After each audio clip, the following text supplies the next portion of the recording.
السحر إن الله سيبطله. بسم اللہ الرحمن الرحیم. السلام علیکم ناظرین کرام، آپ سب کیسے ہیں؟ اکثر دوست یہ سوال کرتے ہیں کہ جادوگر نے جادو کیا، ہم نے پڑھائی کی، اس کا علاج ہو گیا، وہ ہم ٹھیک ہو گئے، لیکن پھر جادوگر نے اپنا وار کیا اور ہم پھر اس سے متاثر ہو گئے اور ہمیں جادوگر کا پتہ بھی چل گیا. اب وہ یہ پوچھتے ہیں کہ ہم جادوگر کا سامنا کیسے کریں؟ کیا صرف پڑھائی، ورد کرنا، ذکر اذکار کرنا، کیا یہ کافی ہے، یا جادوگر کا مقابلہ کرنے کے لیے اس کے علاوہ کوئی اور اضافی چیزیں بھی کرنی چاہیے؟ جی گلفام بھائی، سوال بہت اہم ہے کہ جادوگر کا اگر پتہ چل جائے تو جادوگر کے جادو کو کیسے ضائع کیا جائے یا اس کا مقابلہ کیسے کیا جائے. اس میں ایک دو باتیں قابل غور ہیں. میں 3-4 ویسی چیزیں بتاؤں گا جو جادوگر کے جادو کو ضائع کرنے کے لیے ہیں، یا جادوگر جو ہے اس کا مقابلہ کرنے کے لیے وہ چیزیں کارآمد ثابت ہوتی ہیں. لیکن ایک چیز میں بتا دوں کہ ہر ایک عام انسان جادوگر کا مقابلہ نہیں کر سکتا. ایک عام انسان جادوگر کے جادو کو خود اپنی ذات کے لیے تو توڑ سکتا ہے، لیکن جادوگر کا مقابلہ کرنے کے لیے کہ جتنا وہ شیطان ہے، اور شیطان صرف آدمی یا انسان ہے، اسی طرح مقابلہ کرنے والے انسان کو بھی پارسا اور متقی ہونا چاہیے. اب یہ نہیں ہے کہ ایک جادوگر کا مقابلہ کرنے والا انسان کہ جی میں فلانی چیز پڑھ لوں گا، میں فلاں چیز کر لوں گا، لیکن فجر اس کی بستر میں گزر جائے. ایسے نہیں ہوتا کہ آپ نمازیں چھوڑ دیں، فرائض پورے نہ کریں، ٹھیک ہے، تو آپ جادوگر کا مقابلہ کرنے چلے جائیں. اس کے لیے تقویٰ اور ایک ایمان کا لیول یہ مضبوط ہونا چاہیے. سب سے پہلی چیز آ جاتی ہے ایمانی قوت کا بڑھنا، ایمانی قوت کا مضبوط ہونا. کیوں؟ وَلَا تَهِنُوا وَلَا تَحْزَنُوا وَأَنْتُمُ الْأَعْلَوْنَ إِن كُنتُم مُؤْمِنِينَ، کہ تم غم نہ کرو، گھبراؤ نہیں، پریشان نہ ہو، تم ہی غالب آؤ گے، لیکن شرط رکھیے ان کنتم مومنین، اگر تم ایمان والے ہو. تو ایمان کا لیول مضبوط ہونا چاہیے، ہائی ہونا چاہیے، تو پھر آپ جادوگر کے ساتھ مقابلہ کر سکتے ہیں. ورنہ اتنا ہی ہے کہ آپ پڑھائی کریں تو جو اس نے جادو کیا اس کو ضائع کر دیں اپنی ذات کی حد تک، اس کے ساتھ مقابلے پہ نہ آئیں. اگر آپ کا ایمان اتنا ہے، آپ سمجھتے ہیں میں مقابلہ کر سکتا ہوں، للہیت ہے، تقویٰ ہے، آپ کے معاملات اچھے ہیں، تو پھر ایک الگ بات ہے. جی بہتر. یہ تو ایسے سمجھ لیں کہ اگر کسی فوجی کو آپ نے جنگ پہ بھیج دیا اور اس کو ہتھیار نہیں دیے تو اس کے ساتھ زیادتی ہے. مجھے یاد ہے کہ میرے ایک ٹیچر ہیں، ایک دفعہ میں نے ایک بالکل ابتدائی میں بات کروں، بالکل شروع کی بات ہے، جب میں نے ابھی علاج کرنا شروع کیا تھا، تو میں نے ایک مریض کو بتایا کہ یہ تمہارا جادو ٹوٹ جائے گا اس کے ساتھ، تم یہ پڑھائی کرو. اس کا صحت ٹوٹ گیا. پھر اس کے بعد اس نے کہا جی جادوگر دوبارہ میرے ساتھ ایسے کر رہا ہے، مجھے پتہ جادوگر کون ہے. تو میں نے اس کو پڑھائی بتائی، میں نے کہا یہ کرو تو اس سے جادوگر کا جادو ضائع ہو جائے گا. اب وہ میں نے اس کو تو بتا دیا، بالکل ابتدائی بات ہے. پھر میرے ٹیچر سے بات ہوئی میری، تو میں نے ان کو بتایا کہ میں نے ایسے ایسے پڑھائی دی ہے، جادو اس کا پہلے ٹوٹ چکا تھا، اب جادوگر کے ساتھ مقابلہ. تو انہوں نے مجھے کہا کہ ایسے نہیں بیٹا، اس طرح تو وہ جو جس کو آپ نے بتایا ہے تو وہ اس کا ایمانی لیول اتنا نہیں، اور وہ شیطان کی چالوں کو اس طرح نہیں سمجھتا جس طرح ایک عالم یا دیندار انسان، دین کی عقل سمجھ رکھنے والا انسان جس طرح سمجھتا ہے، اس طرح عام انسان نہیں سمجھ سکتا. جی ٹھیک ہے. ٹھیک ہے. تو انہوں نے کہا کہ پہلے اس کی ایمانی قوت کو بڑھاؤ، اس کی روحانی طاقت زیادہ ہو، پھر وہ اس کا مقابلہ کر سکے. ٹھیک ہے. تو بغیر ہتھیار کے فوجی کو میدان میں نہیں اتارنا چاہیے، نہیں، اس کا کوئی فائدہ نہیں ہوتا.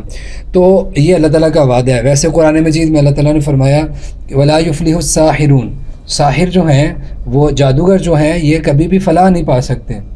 وَلَا يُفْلِحُ السَّاحِرُ حَيْثُ أَتَىٰ، کہ جادوگر جہاں سے بھی آئے وہ جس طرح کی بھی چال چلے اس کی وہ چال کامیاب نہیں ہو سکتی.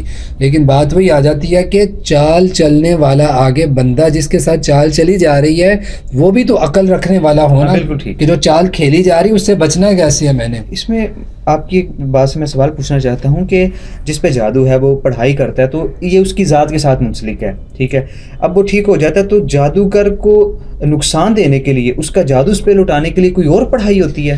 دیکھیں خاص اس میں کوئی شریعت نے وہ پڑھائی تو نہیں بتائی جادوگر کے مقابلے کے لیے.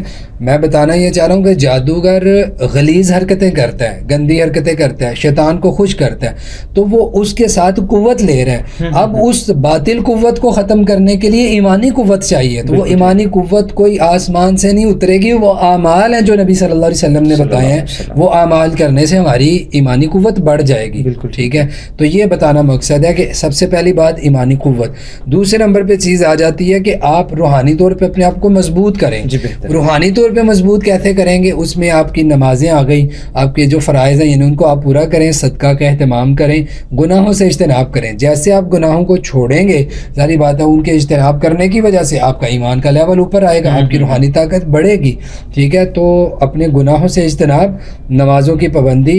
یہ نہیں ہے کہ آپ مطلب آپ پہ زکوٰۃ فرض تھی وہ آپ نے دی نہیں ہے, جو اللہ کا حق تھا وہ آپ نے ادا نہیں کیا, اور آپ کہیں کہ آپ جادوگروں کے ساتھ مقابلے کرنے جا رہے ہیں, تو ایسے نہیں ہوتا. پھر اسی طرح تیسرے نمبر پہ چیز آ جاتی ہے کہ اپنے راستے کی رکاوٹوں کو خود دور کرنا. ٹھیک ہے, وہ کیا ہے کہ اپنے راستے کی رکاوٹ جو آپ کو جادوگر کے ساتھ مقابلہ کرنے سے یا جادوگر کے جادو کو توڑنے میں رکاوٹ بن رہی ہے, وہ کیا ہے کہ آپ نے کسی کے ساتھ زیادتی کی. اب اس کے ساتھ جو آپ نے زیادتی کی تھی اس سے معافی مانگے, ورنہ آپ اللہ کے نزدیک ظالم ہیں. تو ظالم شخص ایک شیطانی قوت کے ساتھ کیسے مقابلہ کر سکتے ہیں؟ ٹھیک ہے, آپ کو کسی کی بد دعا لگی, آپ نے اس کو تنگ کیا, وہ زندہ ہے تو آپ اس سے معافی مانگے, اللہ تعالیٰ سے توبہ کریں. ٹھیک ہے, تو یہ ایک رکاوٹ ہے آپ کے راستے میں جو آپ نے خود کھڑی کی ہوئی ہے, اس کو ختم کرنا ہوگا. اپنے معاملات کو درست کرنا ہے. چغلی غیبت آپ نے کسی کی ہے تو جائیں معافی مانگے اس سے جا کے, وہ زندہ ہے تو وہ مر گیا تو آپ اللہ تعالیٰ سے توبہ کریں. تو یہ جو رکاوٹیں ہیں وہ جو آپ کی طرف آ رہی ہیں, رکاوٹ آپ کے راستے میں بن رہی ہیں, اور جو تکلیفیں آپ کو بار بار آ رہی ہیں, اس میں اس چیز کو بھی آپ غور سے دیکھیں کہ بھائی کون سی ایسی چیز ہے جو جادوگر کا جادو بار بار میرے پہ چل رہا ہے. بالکل ٹھیک ہے. تو یہ چیز ہے. اب چوتھے نمبر پہ میں وہ پڑھائی بتا دیتا ہوں کہ جس کے کرنے سے آپ, اگر آپ کا ایمانی جو لیول ہے ایمان کا وہ سمجھتے ہیں کہ اتنا ہے ہائی کہ آپ اس کا مقابلہ کر سکتے ہیں, اور آپ کسی کے ساتھ زیادتی کرنے والے نہیں ہیں, آپ کے معاملات بھی درست ہیں, تو آپ سمجھتے ہیں کہ میں ایسا کر سکتا ہوں کہ بھائی جادوگر ہے تو میرا اس کے ساتھ مقابلہ ہے, اس کے جادو کو ضائع کروں. تو اس کے لیے آپ کر لیں سب سے پہلی چیز کہ تہجد کی نماز کا اہتمام کریں. جادوگر کے ساتھ مقابلہ ہونا تو تہجد کی نماز بہت فائدہ دیتی ہے, کیونکہ اس وقت اللہ تعالیٰ بندے کو بہت قریب ہو کے سن رہے ہوتے ہیں. ٹھیک ہے, اس کی دعائیں قبول کرتے ہیں, اور آپ اس وقت میں تہجد پڑھیں. تہجد کے بعد آپ یہ پڑھائی کر لیں تو بہتر ہے, ورنہ دن میں کسی وقت بھی کر لیں. جی ٹھیک ہے. اس میں یہ ہے کہ 100 مرتبہ یہ دعا پڑھیں, لا الہ الا اللہ وحدہ لا شریک لہ لہ الملک ولہ الحمد وہو علی کل شیء قدیر. 100 مرتبہ یہ. پھر ربی انی مغلوب فانتصر, یہ دعا پڑھیں آپ 33 مرتبہ. ٹھیک ہے. اللہم انا نجعلک فی نحورہم ونعوذ بک من شرورہم, یہ 33 مرتبہ پڑھیں. ٹھیک ہے. سورہ فلق سورۃ ناس 33 مرتبہ. جس طرح جادوگر کے ساتھ مقابلہ کرنا مشکل ہوتا ہے, اسی طرح اس کی پڑھائی بھی تھوڑی دوسروں سے مضبوط ہوگی اور تھوڑی لمبی ہوگی. ٹھیک ہے. سورۃ فلق ناس 33 مرتبہ, دونوں 33 مرتبہ. پھر اس کے بعد سورہ بقرہ, یہ تھوڑی تھوڑی پڑھ لیں, یہ پوری پڑھنا ڈیلی ضروری نہیں ہے, لیکن یہ اس کو بھی تھوڑا ساتھ جاری رکھیں. سورۃ مزمل 3 مرتبہ پڑھیں. ٹھیک ہے. اور یہ آیت واللہ المستعان ولا ما تصفون, اتنا ٹکڑا جو ہے یہ 100 مرتبہ پڑھیں گے. ٹھیک ہے. تو یہ میں نے آپ کو بتا دیا. اس میں ایک بڑی خاص سورت جو ہے سورت جن, اس کے بارے میں عام طور پر یہ چیز معروف ہے کہ سورت جن پڑھنے سے موکلات ملتے ہیں, جن حاضر ہوتا ہے, اور آپ اس کے ذریعے جادوگر کا مقابلہ کر سکتے ہیں. اس کا آپ نے ذکر ہی نہیں کیا. ایسا کوئی ہے ہی نہیں ہے سورج جن کے پڑھنے سے موکل آئیں گے اور وہ جادوگر کا مقابلہ کریں گے. اچھا, ایسی باتوں کی کوئی حقیقت نہیں ہے. ویسے کچھ کبھی کبھی پڑھائی میں ہم سورج جن بتاتے ہیں, لیکن یہ جادوگر کے جادو کو ضائع کرنے کے لیے پہلے موکل کو لینا سورج جن پڑھ کے. پہلی بات تو یہ ہے کہ یہ موکل ایسے آتے نہیں ہیں, ایسی باتیں بنی کہ 40 دن پڑھے تو آ جائیں گے. اس میں نا چلے والا معاملہ ہوتا ہے, وہ ایک خاص انداز ہوتا ہے لوگوں کے نا موکل حاصل کرنے کا, وہ ایک الگ ہے. لیکن جیسے عام لوگوں کے اندر معروف ہے نا کہ جی 40 دن پڑھیں تو جن آ جائے گا آپ کے پاس, وہ آپ کی فرما برداری کرے گا آگے, ایسا کوئی سین نہیں ہے. تو یہ ویسے اس سے بہتر سورہ مزمل 3 مرتبہ وہ پڑھیں, اور باقی جو پڑھائی میں نے بتائی ہے تو یہ 1 ہفتے تک مسلسل کریں.